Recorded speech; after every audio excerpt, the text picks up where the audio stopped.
এই ভিডিওতে হটপট আর seafood boil related যত কোয়েশ্চেন আছে সবগুলোর অ্যান্সার দিয়ে দিব। আরও দেখাবো আমি নতুন কী কী কিনলাম। তো দেরি না করে ভিডিওটি শুরু করা যাক। Welcome to মিথিলা/লাইফ।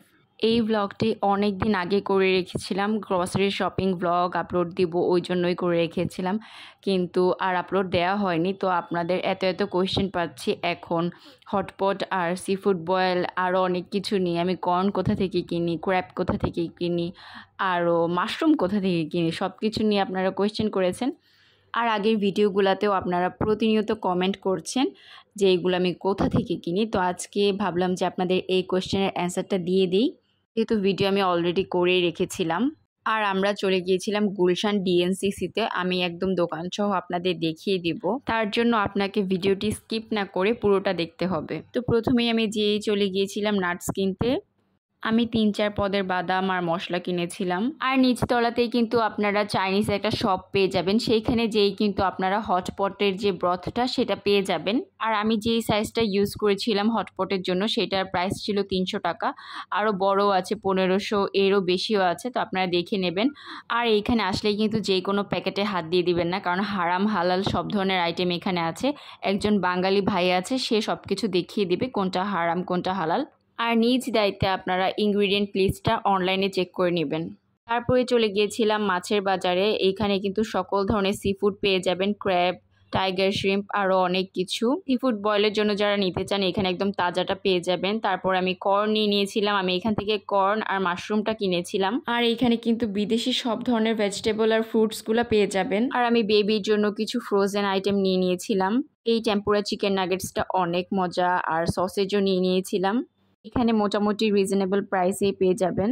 আর এখন আপনাদের দেখিয়ে দিই আমি কি কিনেছিলাম। আমি কর্ন কিনেছিলাম, এই নাপা ক্যাবেজটা কিনেছিলাম, জানোর এই ক্রিমটা কিনেছিলাম, আর এইটা হচ্ছে ব্রথের যে মশলাটা সেটা। আর তারপরে কয়েক পদের নাটস কিনেছিলাম আমি। আপনি একটু বেশি করে কিনলে কিন্তু তারা কমিয়ে রাখবে, পাইকারি দামটাই রাখে। আর নিয়েছিলাম এলাচ, আর এইটা হচ্ছে অ্যাপ্রিকট আমার কাছে খুবই ভালো লাগে। আর কিছু সরিষা দানাও নিয়েছিলাম। আর এই চীনা বাদামটা কিন্তু ভাজা ছিল আর খুবই বড় বড়, খেতে কিন্তু অনেক মজার। আর নিয়েছিলাম এই মাশরুমটাও কিন্তু আমি ডিএনসিসির বাজার থেকেই নিয়েছি। আরও অনেক মাশরুম আছে, আপনারা গেলেই দেখতে পারবেন। আর এইটা হচ্ছে রিসেন্ট ভিডিও, সপ্তাহখানিক আগের হবে। আগেরবার ডিএনসিসিতে আমি এই বার টেবিলের চেয়ারগুলো দেখে এসেছিলাম, তো এইবার যে আমার এই ডিজাইনটা পছন্দ হয়েছে।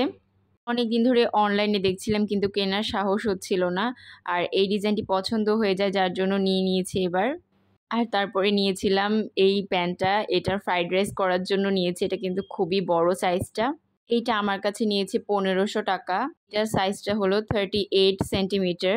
আপনারা যারা এই প্যানগুলো নিয়েছেন আমাকে একটু কমেন্ট করে জানাবেন যে প্রাইসটা কি ঠিক আছে নাকি। তারপরে বেকিংয়ের জন্য কিছু মোল্ড নিয়েছিলাম, আর এই স্প্যাচুলা নিয়েছিলাম 2টা। আগেরটা আমার প্রায় নষ্ট হয়ে আসছে। কিছু ডেজার্ট কাপ নিয়েছিলাম। কেক বানানোর এই মোল্ডগুলোর দাম পড়েছিল 90 টাকা, 100 টাকা এরকম করে। আমার কাছে ঠিকঠাকই লেগেছে প্রাইসটা। আরও অনেক কিছু কিনেছিলাম, তো সবগুলার ভিডিও করা হয়নি আসলে। আর এই রামেনগুলো অনেক দিন হয়েছে খাওয়া হয়নি, তো ভাবলাম যে 2টা নিয়ে নিই। আরও টুকিটাকি ঘরের কিছু জিনিসপত্র নিয়েছিলাম। আর আমি এতদিন ধরে কেক বানাই, কিন্তু আমার একটা টার্ন টেবিল ছিল না, খুবই হাস্যকর। আর এই জারটা আমি আরএফএল থেকে কিনেছিলাম, এটাতে আমি আমার নাটসগুলো রেখেছি। আর এই সার্ভিং ডিশগুলো আমি আরএফএল থেকে কিনেছিলাম। আরএফএলে কিন্তু খুবই সুন্দর প্রোডাক্ট এসেছে, তো আপনারা চাইলে একটু দেখে আসতে পারেন। আজকের ভিডিওটি এই পর্যন্তই। কেমন লাগলো ভিডিওটি অবশ্যই কমেন্ট করে জানাবেন।